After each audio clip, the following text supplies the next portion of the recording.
बौद्धिक आतंकवाद हम सबने सहा है। प्राइमरी एजुकेशन से हायर एजुकेशन तक हम सबने भुगता है। मैंने स्वयं सहा है। उदाहरण देना चाहूंगी, 2008 दिल्ली यूनिवर्सिटी बीए पास कोर्स, टॉपिक पढ़ाया जा रहा है एंशिएंट कल्चर इन इंडिया। उसमें एक चैप्टर है 300 रामायणास बाय A.K. रामानुजन। क्या पढ़ाया जा रहा है उसमें? उसमें पढ़ाया जा रहा है कि भारत का एंशिएंट कल्चर कैसा था। पहला वाक्य क्या कहता है? रावण की छींक से सीता पैदा हुई।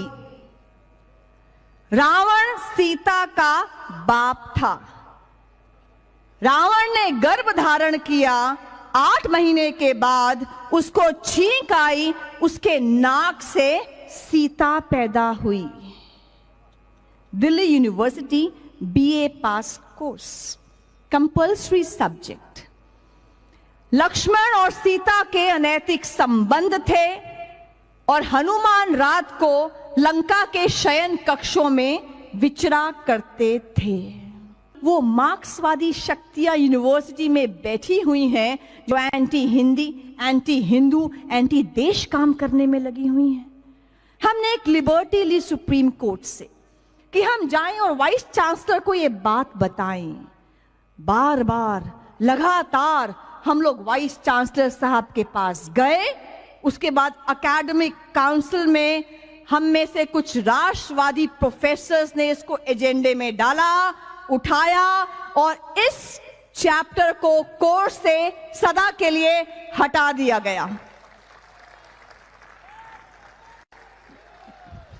यहां तो तालियां बजी। तब क्या हुआ?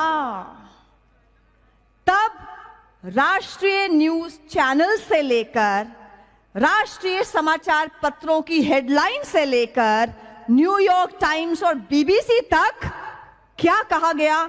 सैफ्रनाइजेशन of education, Talibanisation of education, expression right to speech under threat in India. अभिव्यक्ति की स्वतंत्रता पर आघात हो रहा है। कौन कर रहा है ये आघात? ये आघात कर रहे हैं Hindu fringe elements. Higher education में एक किताब है वेंडी डॉनिगर की, आपने सुना होगा, Hindus and alternative history, published by Penguin publishers. Wendy Doniger ने लिखी है, जो शिकागो की प्रोफेसर हैं। क्या लिखती हैं वो किताब में? वो लिखती हैं, Mangal Pandey was a drug addict, Jhansi की Rani was loyal to the British. Vivekananda और गांधी जी से अलग अलग पूछा गया, आप रात्रि के भोजन में क्या खाएंगे? उन्होंने कहा, गौ मांस परोसा जाए। शिवलिंग के आकार की इतनी भद्दी टिप्पणी है कि मैं यहां से बोल भी नहीं सकती। हम लोगों ने क्या किया? क्या कर सकते हैं हम लोग? हम लोग कोर्ट में गए, 3 साल तक लगातार वो केस किया।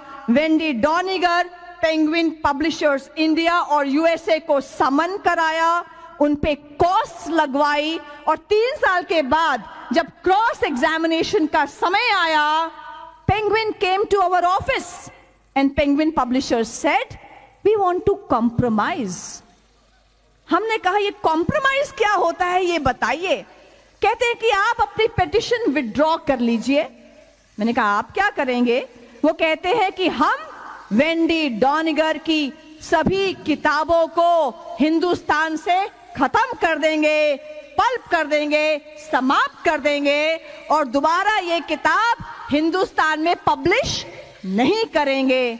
हमने कहा, आप लिखिए अपॉलॉजी कि आपने जो हिंदू धर्म को गाली दी है, आप उस पर अपॉलोजाइज फील करते हैं।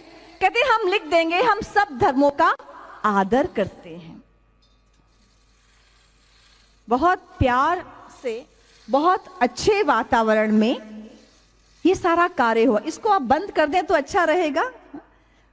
ये सारा कार्य बहुत ही अच्छे वातावरण में हुआ। हम नेक्स्ट डे गए, हमने अपना केस विड्रॉ कर लिया, लेकिन बौद्धिक आतंकवाद का वो विभत्स चेहरा हमने दोबारा देखा। फिर नेशनल चैनल से लेकर समाचार पत्रों से लेकर बीबीसी, न्यूयॉर्क टाइम्स, जर्मन और फ्रेंच न्यूज़पेपर्स, सबकी हमारे ऑफिस में लाइन लगी और उनकी हेडलाइंस क्या थी? Freedom of expression under threat, India bans a book, saffronisation of education, Talibanisation of education. क्या ये अभिव्यक्ति की स्वतंत्रता है कि आप किसी भी एक धर्म को पकड़ो और गाली दो?